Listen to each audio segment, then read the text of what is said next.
광장 다니고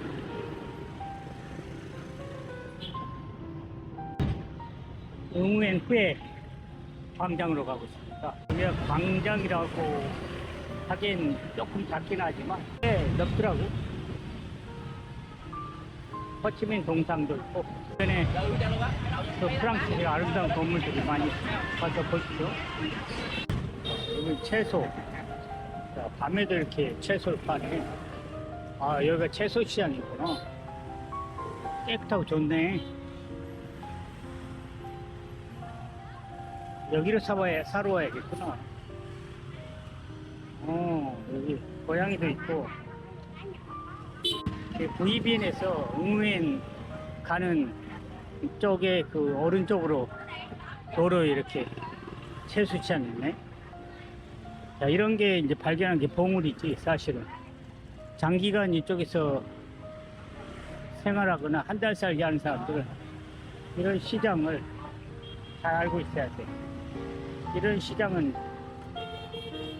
큰 마트의 한 3분의 1은 싸거든. 그 품질도 좋아요, 여기가.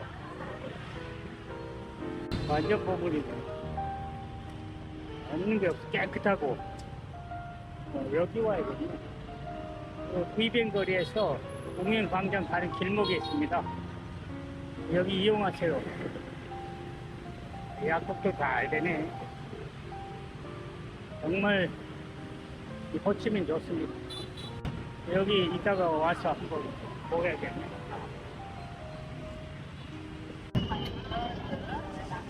여기 응우엔 후에 광장에 왔습니다. 자, 카메라 보시죠. 호지명은 1890년에 태어나서 1969년에 죽었습니다.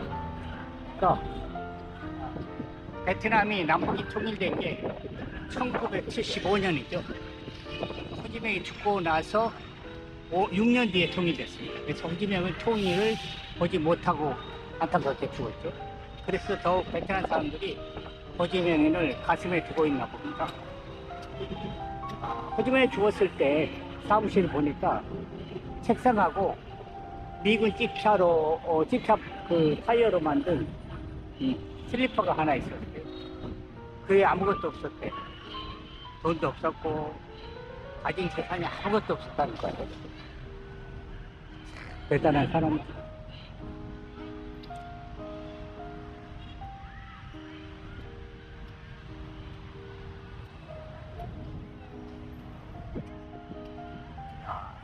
건물이 이게 프랑스 식민지 시절에 지어진 건데 아주 그 아름다움을 가지고 있네. 이게 호치민은 프랑스 시절에 지어진 건물이 굉장히 많아요. 그대로 보존되고 있는데 거의 뭐 작은 프랑스, 리틀 프랑스라고 할 수 있는 정도로 건물들이 굉장히 아름답게 지어진 건물들이 많다. 특히 그 가장 아름다운 건물로는 이 시후의 건물이죠. 광화문 광장보다는 좀 작지만 그래도 굉장히 넓습니다. 바람도 시원하고 아름답습니다. 호치민은 사실은 캄보디아 지역이었죠. 16세기까지. 근데 16세기 말 캄보디아가 태국과 전쟁하면서 힘이 약해지니까 응우엔 후의 왕조가 이쪽에 관리를 합니다. 그 전에 이제 그 베트남 피난민들이 와서 살았는데 그 이후에 점차 인구가 늘어서 이쪽이 이제 개발될 사람들이, 그러니까 응은 왕조가 이쪽으로 관리인을 보내서 관리하기 시작합니다. 그때부터 이제 여기가 베트남이 됐죠. 그 이후로 이제 한 150년 정도 응은 왕조가 이쪽을 다스리다가 프랑스에 의해서 이쪽이 점령됩니다. 그때 제국 시대에서 프랑스가 영국, 프랑스, 스페인, 포르투갈 이런 나라들이 동방으로 배를 타고 와서 식민지를 건설할 때 서로 경쟁권을 할 때 다 이제 이 동쪽으로 대부분 나라들이 와서 이제 다 가져가 버리고 마지막 남은 이 베트남. 그러니까 프랑스가 여기 와서 장악하죠. 그래가지고 그때 당시 파리가 새롭게 이제 건설되는 시기인데 그때 양식, 19세기 양식을 이쪽에 똑같이 재현합니다. 그래서 그때 양식이 많이 허벌판에다가 프랑스가 새롭게 나라를 만들었으니까 거의 다 프랑스 건물들이. 그러니까 1954년에 이제 독립을 합니다. 프랑스부터 북베트남이 싸워가지고 독립을 합니다. 그런데 이제 그 뒤에 미국이 또 욕심을 부렸죠. 왜냐하면 동남아가 다 공산화가 되면 안 된다 생각으로 프랑스 뒤를 이어 이 남쪽을 또 지배를 합니다. 그래서 1975년까지 전쟁을 하죠. 결국 여기 남북이 통일되죠. 북베트남에 의해서 남베트남이 통일됩니다. 그래서 이제 공산화, 사회주의가 된 거죠.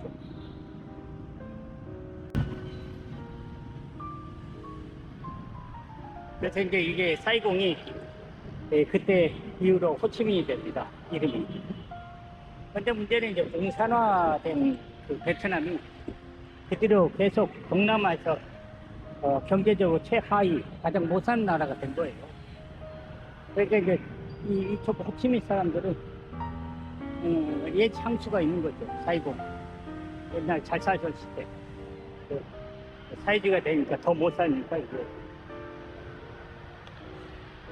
그래서 지금은 여기 호치민이 이제 도이모이 경제 정책에 따라서 자본주의를 받아들이면서 잘 살게 되면서 사람들이 사이공이라는 이름을 더 좋아합니다. 사이공. 자본주의를 더 좋아한다는 얘기죠. 그런데 여기는 어디까지나 사회주의 국가입니다. 현재 빈 그룹이 베트남에서는 가장 크고 대기업으로 성장을 했죠. 하여튼 베트남은 앞으로 발전 전망이 크죠. 왜냐하면 작년만 해도 8% 이상 성장했고 올해도 6% 이상 성장을 예상하고 있으니까 세계적으로 이렇게 성장이 잘 되고 있는 나라가 아주 드물죠. 어쨌거나 베트남에 대해서 간단하게 얘기했습니다. 여기가 사이공 오페라 하우스입니다. 요즘은 이제 호치민 시립극장이라고 하는데 처음에 지어질 때는 사이공 오페라 하우스였어요. 1897년에 건축되었으니까 아름답죠? 여기서 봐도.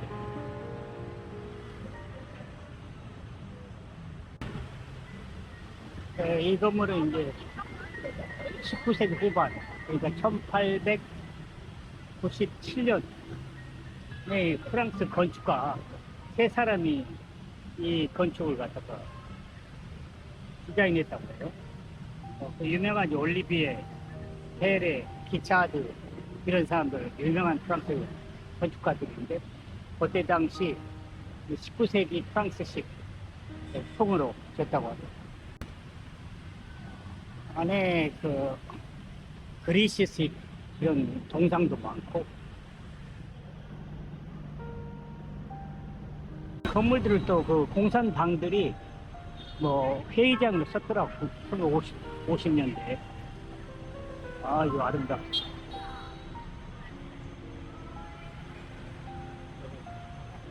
아름답죠? 그 그리스 어디 신전에 온 것 같은 느낌?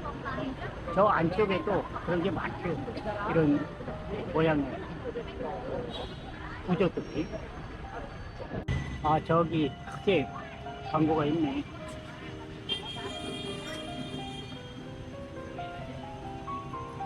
베트남에스 뱀보 서커스.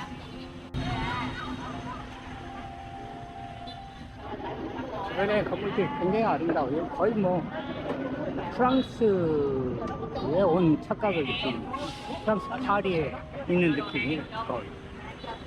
저기 호텔 코치네타 사이공 시작해서 루이비통도 있고 오페라 뷰 있고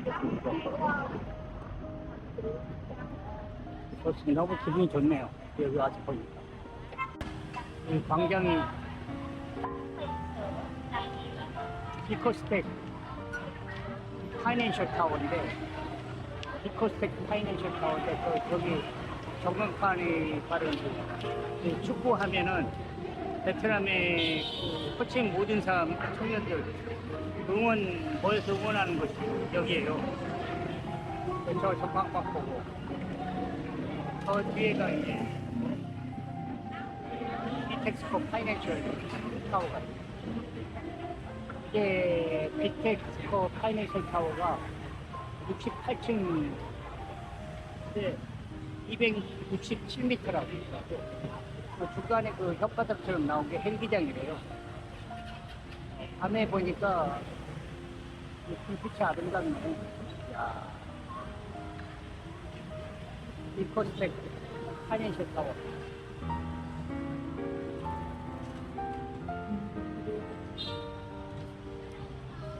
이게 2007년에 현대건설인가? 현대건설에서 이걸 지었는데 2010년까지 지었죠. 그래서 2012년까지는 호치민에서 가장 높은 빌딩이었어요.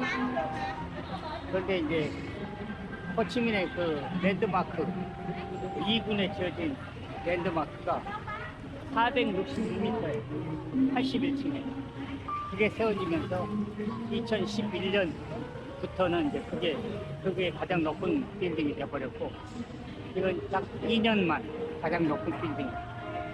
그런데 문제는 이제 이게 1군에 있어서 가장 위치가 좋고 여기 그 파이낸셜 타워가 문화 중심지의 핵심인 것 같아요. 아름답네.